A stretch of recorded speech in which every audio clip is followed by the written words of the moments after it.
Somewhere in the Iraqi desert, 2003, a target is identified, coordinates transmitted. 18 seconds later, a 155mm shell weighing 43 kilograms arrives from a direction the enemy never expected. From a distance they never saw coming. The crew that fired it is already moving. By the time anyone tries to shoot back, the gun is gone. This is the M109 Paladin, the most widely used self-propelled howitzer in the world. In service since 1963, still fighting today. And the reason armies keep coming back to it isn't complicated. It simply does its job better than almost anything else ever built to do it. How does a 60-year-old artillery system remain relevant in an era of precision-guided munitions, drones, and electronic warfare? And why has every attempt to replace it either failed or been cancelled? Stay with me. The problem the M109 was built to solve is as old as artillery itself. Big guns are powerful. Big guns are also heavy, slow, and impossible to hide.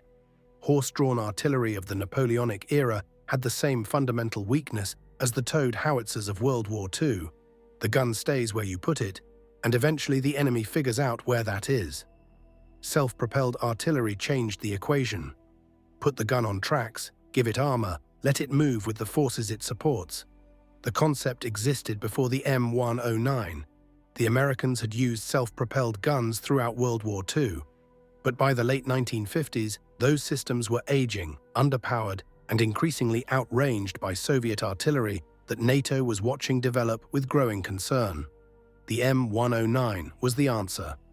Designed in the late 1950s, entering service in 1963, it gave American and NATO forces a 155mm howitzer that could keep pace with armored formations, protect its crew from small arms and shell fragments, and displace rapidly after firing to avoid counter-battery fire.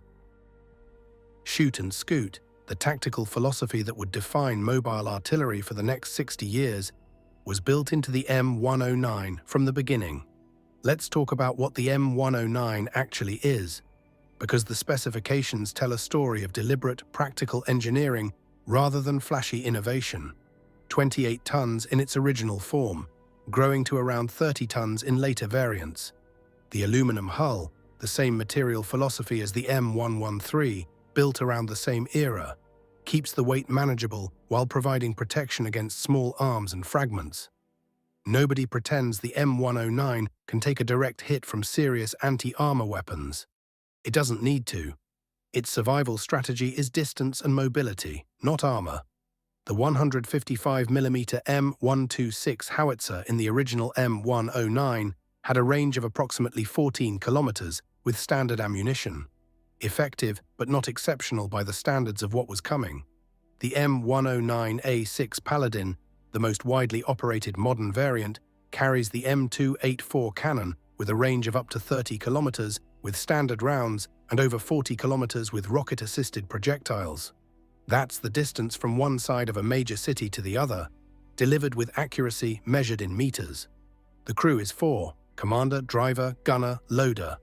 They work in an enclosed, air-conditioned turret that protects them from the elements, from NBC contamination, and from the considerable physical punishment of operating a large-caliber weapon system for extended periods. The autoloader on the A6 variant allows a sustained rate of fire of 1 round per minute, with a burst rate of 4 rounds in the first minute. For a 155mm system, that is significant. What makes the modern Paladin genuinely extraordinary is not the gun, it's the digital fire control. The M109A6 can receive a fire mission, compute the firing solution, lay the gun on target, fire, and begin displacing, all within 60 seconds of receiving the order. No manual calculations, no time on the radio working out coordinates. The system does it automatically, with GPS positioning, digital ballistic computers, and automated ammunition handling. A battery of Paladins operating in digital formation can deliver massed fires on a target faster than any previous artillery system in history. The shoot and scoot capability is what keeps Paladin crews alive. Modern counter-battery radar, systems like the AN/TPQ-36 and AN/TPQ-37 can detect an artillery shell in flight and backtrack to the firing position in seconds. If you stay where you fired from, you will be engaged. The Paladin's ability to fire and move within a minute means that by the time the counter-battery solution is computed and a response is on the way, the gun is somewhere else. Not invulnerable, nothing is, but survivable in a way that slower systems are not. The M109's combat record spans 6 decades, and nearly every significant conflict American forces have been involved in. Vietnam saw the M109 in its original form, providing fire support across terrain that made towed artillery nearly impossible to position effectively. The ability to move, reposition, and move again proved its value immediately. The Gulf War of 1991 demonstrated the M109's place in high-intensity mechanized warfare. Operating alongside the Abrams and Bradley in the 100-hour ground campaign, M109 batteries provided the deep fires that shaped the battlefield before ground forces arrived. Counter-battery missions, suppression of enemy artillery, preparation fires ahead of armored thrusts, the work that wins battles before the tanks get there. Iraq and Afghanistan showed a different face of the same capability. Urban fire support, precision engagement with GPS-guided Excalibur rounds that could place a shell through a specific window at 30 kilometers, with a circular error probable of less than 5 meters. The difference between a blunt instrument and a scalpel in the hands of trained crews with the right ammunition. And Ukraine. The M109 variants transferred to Ukrainian forces, including the A3 and various European versions like the Swedish Archer and Norwegian M109 A3GN, have been among the most effective Western systems provided. Ukrainian crews adapted to the platform quickly, and the combination of range, mobility, and precision has proven decisive in attritional artillery warfare, where counter-battery survivability is the difference between a gun that keeps fighting and one that gets destroyed. How does the M109 compare to its competitors?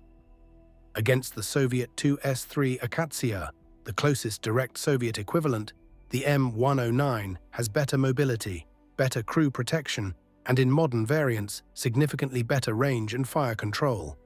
The Tu-S3 was a capable system in its time. The Paladin A6 is in a different category.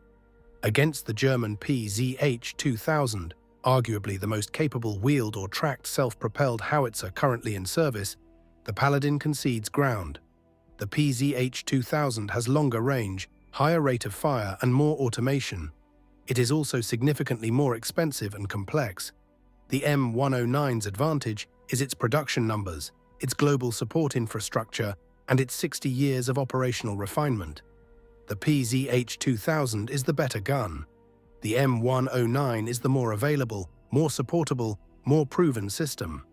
Against the future, the extended range cannon artillery programs and precision long-range fires that the US Army is currently developing, the M109 faces genuine obsolescence pressure. Ranges of 70 to 100 kilometers are being demonstrated. Hypersonic projectiles are being tested. The era of the conventional self-propelled howitzer at 30 kilometers range may be approaching its limits. The Army's M109 ERCA program, Extended Range Cannon Artillery, based on the M109 hull, is the likely successor, suggesting that even the next generation will carry the M109's DNA. What is the M109's legacy? It is 60 years of proof that a well-designed system, continuously upgraded to meet new requirements, can remain relevant far beyond any reasonable initial expectation. The M109 that fires Excalibur, GPS rounds at 40-kilometer targets in Ukraine, is not the same machine that fired dumb shells in Vietnam. It shares a hull, a basic concept, and a philosophy. Everything else has been rebuilt, upgraded, and refined over 6 decades of operational experience. That continuity is both the M109's greatest strength and its most honest legacy. Not revolutionary, not the flashiest weapon on the battlefield, just relentlessly, dependably, lethally useful, for longer than most of the people operating it today have been alive. So here's the question. In an era where drones and precision missiles can do many of the things artillery does, is the self-propelled howitzer still the right answer? Or has the M109's 60-year run finally reached its natural end? Tell me in the comments. Like if you enjoyed this, subscribe if you haven't already, and I'll see you next time.